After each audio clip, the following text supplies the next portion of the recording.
দর্শক, ঈদের ছুটির পর শুরু হলো অফিস, ব্যাংক সহ অন্যান্য প্রতিষ্ঠান। এই নিয়ে আরো জানাতে যুক্ত হচ্ছেন আমাদের সহকর্মী আলফি রায়হান। আলফি, প্রথম কর্মদিবস কেমন দেখছেন জানাবেন। বুবলি, আমি এই মুহূর্তে রয়েছি সোনালী ব্যাংকে, যেখানে আসলে দীর্ঘ ঈদের ছুটির পরে আজকে কিন্তু তাদের কর্মদিবস শুরু হয়েছে।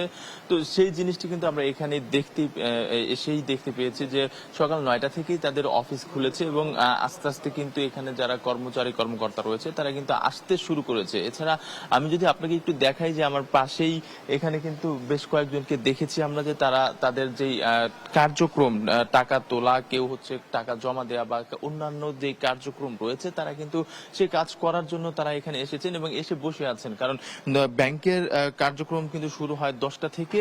এখন 10টার আগে, অর্থাৎ ব্যাংকের কার্যক্রম শুরু হওয়ার আগ মুহূর্তের যে কার্যক্রমগুলো থাকে, প্রস্তুতিগুলো থাকে, সেগুলো কিন্তু তারা সারার জন্য এসেছে। আমি এখানে একজন ব্যাংকের কর্মকর্তা রয়েছে, আমি যদি তার সাথে একটু কথা বলি। আসলে এই ব্যাংক এতদিন পরে, দীর্ঘ ছুটির পরে ব্যাংক খোলার পরে আসলে এখন আপনাদের কার্যক্রমে কি একটু মানে আগের থেকে যানজটটা কম থাকবে নাকি? তোরে বাইরে চকোলেটে ডুবিয়ে ভীষণ মজা, গোলমাল চকোলেট, জাদু মাখা স্বাদ। কি মনে হচ্ছে আপনাদের? এখন আগের থেকে তো যানজট কম থাকবে, যেহেতু আমাদের ঈদ উপলক্ষে দেশে সমস্ত কর্মকর্তা কর্মচারী দেশে চলে গেছে এবং আমাদের ঈদের ছুটি শেষ। এখন আজকে আমাদের অফিস আদালত সবকিছু খোলা আছে। এখন সবাই গতকালকে ইনশাল্লাহ আস্তে আস্তে আস্তে সবাই কর্মমুখী ঢাকা আসতেছে এবং আজকে আমাদের ব্যাংক খোলা।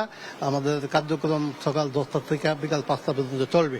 এখন তো কিছুটা হলো আগের থেকে চাপটা কম, যেহেতু মানে এই আগের মতো স্থিতিশীল হতে আপনাদের কতদিন সময় লাগতে পারে বা কবে থেকে ওইটা হওয়ার সম্ভাবনা রয়েছে? এই তো অনেকে ছুটি নিয়েছে, ঈদ উপলক্ষে ছুটি নিয়েছে।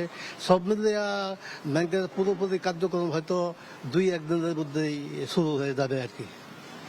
আসলে শুনলেন যে তাদের যে কার্যক্রম, তাদের ব্যাংকের যেই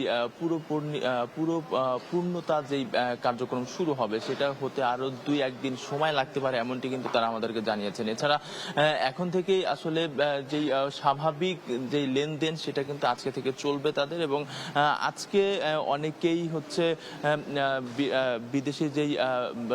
বিদেশে যে টাকা রয়েছে বা ব্যাংক অ্যাকাউন্টে তাদের টাকা রয়েছে, তারা কিন্তু এটিএম বুথে টাকা তুলছেন। আমরা কিন্তু সেই জিনিসগুলো দেখেছি। তবে কাজের ক্ষেত্রে তাদের কোনো ধরনের কোনো হ্যাম্পার হবে না, এমনটি কিন্তু তারা আমাদেরকে জানিয়েছেন।